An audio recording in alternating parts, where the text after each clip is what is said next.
It's Christmas time. There's no need to be afraid. At Christmas time, we let in light, banish shame. In our world of plenty, we all spread smiles of joy. Throw your arms around the world at Christmas time.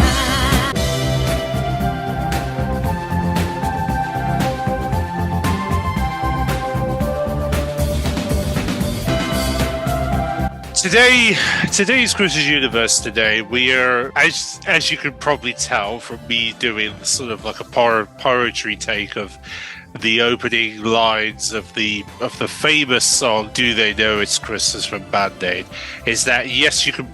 The reason why I did that is because, well, today of the release, from the timing of this release, has been exactly 40 years ago to this very day. A certain singer from roughly late 70s, mid 70s, under the name of Bob Geldof, now referred to as Sir Bob Geldof, who was a part of the Boomtown Rats in the early days, got inspired to put together a charity supergroup of British, Irish singers and recording artists, bring them all together to raise money for a very important cause in a particular part of Africa that was suffering the most at that time, and more importantly, raise awareness of the challenges those people in that country were facing, and by doing so, create a classic. Continues to be played every Christmas, no matter what, even if you're making a Christmas playlist,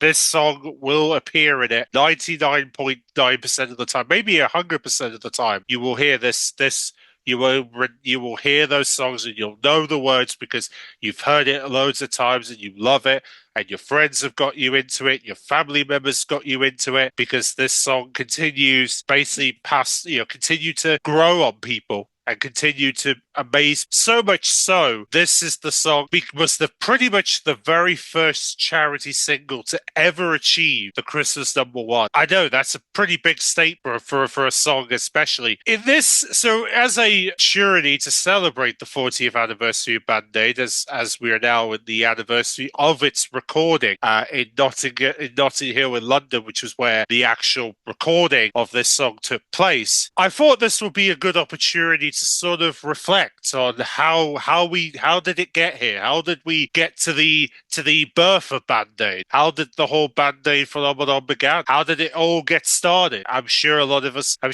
people have probably got those questions running in their heads right now. But that's okay, because I'm doing this video for that very reason, to sort of give you a sort of a bird's eye view as to how this song came to be, how this amazing charity single that was the very first charity single to achieve the Christmas #1 inspired many more Christmas songs after it. Many more were inspired following this, and they continue to inspire more and more charities to want to release chart CD singles to support their cause, and even push more awareness to charities across the UK, as the UK continues to have more and more charities to support, obviously, everything that's going on in your local streets and your local areas and your local communities, but also kind of inspired the birth of Comet Relief and obviously Children in Need, which have both been hugely successful charities in recent time. So join me as we look back at 40 years, take a look back at 40 years ago to this incredible introduction of Band-Aid, the very first Band-Aid, the birth of its creation, and what led to the phenomenon of Band-Aid 1 and many more Band-Aids that were to come. This is our opportunity to look back at 40 years Band-Aid.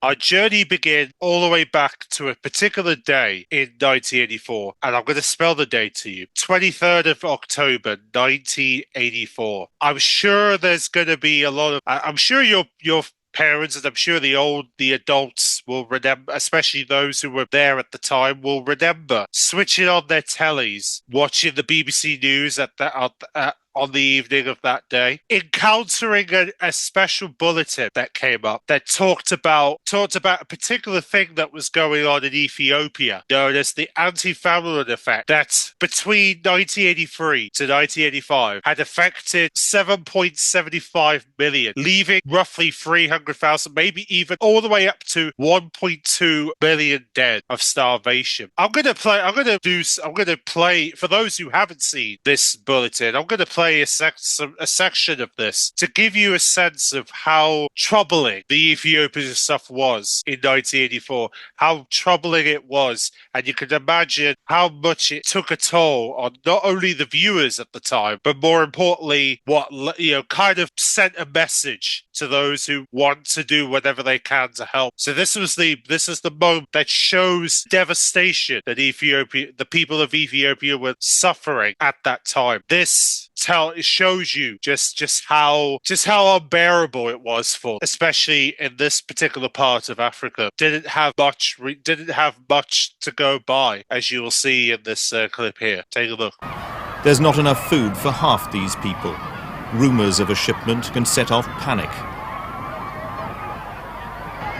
As on most days, the rumours were false. For many here, there would be no food again today. 2 months ago, there were 10,000 people here. Now the latest harvest has failed, there are 40,000. There's nothing like enough food in the country, not enough transport to move it if there was. These people have waited all morning. They want food, they're getting clothes. Those naked and most needy are marked by a pen stroke on their foreheads before the distribution begins. Now, most apparently dying of malnutrition, pneumonia, and the diseases that prey on the starving.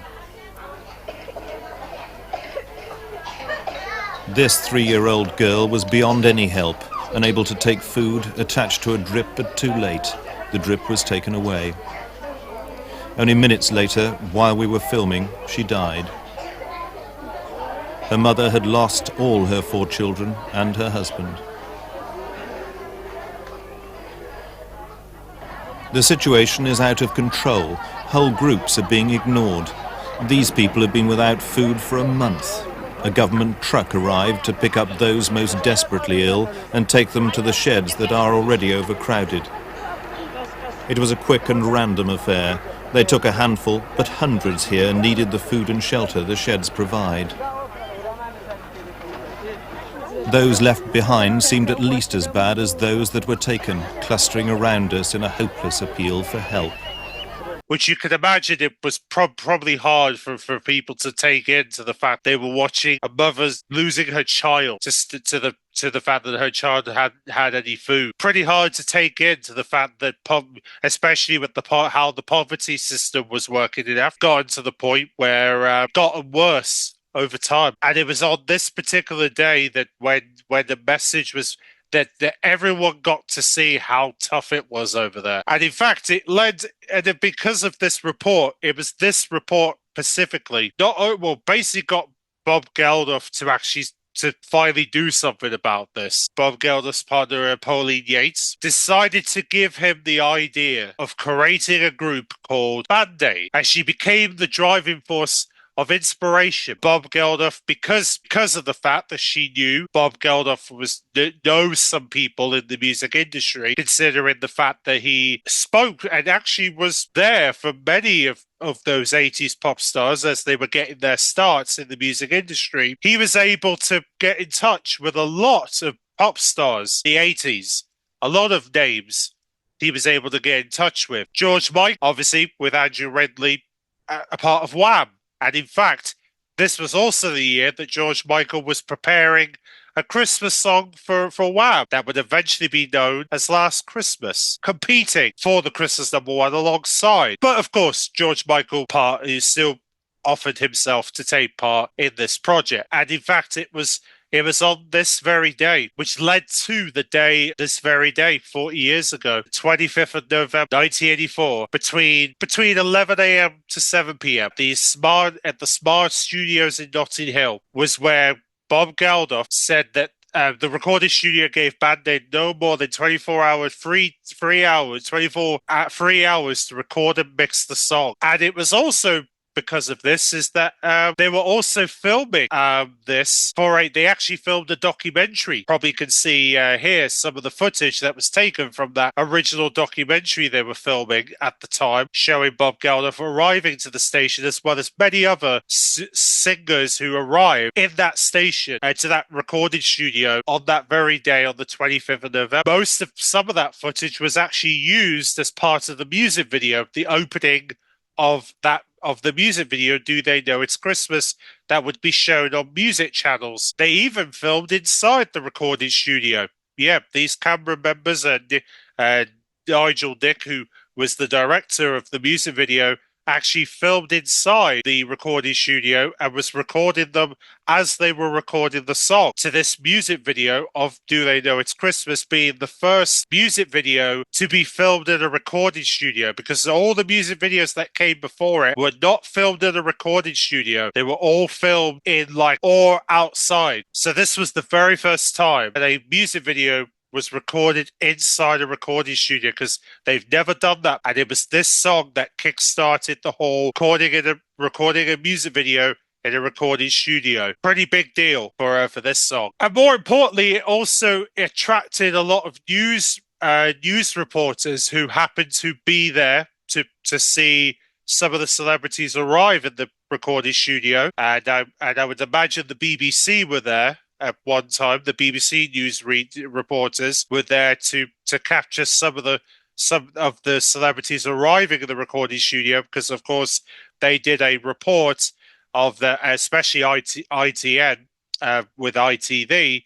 They did a report chatting to Bob Geldof inside the recording studio, where they interviewed him about the cause and asking him how much he reckons they're going to raise, which they did a pretty good job on trying to give people a chance to see, to give people an opportunity to see what was going on with the making of this song. But however, though, but of course, we need to backtrack a little bit, because there was a point before the recording studio happened where Bob Geldof had some help from someone from Arrange, known as Midge. And in fact, Eugene took Geldof's lyrics and created the melody and the backing track for the record.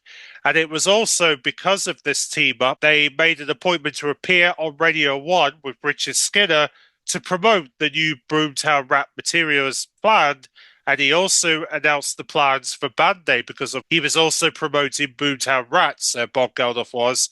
But then at the same time, he announced his plans about Band Aid on the radio, which led to, obviously, just roughly a few days after, to prepare the recording of the Band Aid song on the 7th of December 1984, where the song would officially go out to the public for the very first time. And it was on that day that obviously a lot of people brought the song in their record stores. They would buy the song at HMV, they would buy the vinyls, they would buy the CDs. That eventually led Band Aid Do They Know It's Christmas officially becoming number one in the charts, outselling all the other records put together. And in fact, it became the fastest selling single of all time in the UK, selling millions of copies within the first week alone. And it stayed to number one for 5 weeks, selling over 3 million copies, becoming easily the biggest selling song of all time. And in fact, it even beat the 7-day record held by Wings' More Dekia Tire, and even surpassed Elton John's Candle in the Wind. It won a Grammy Awards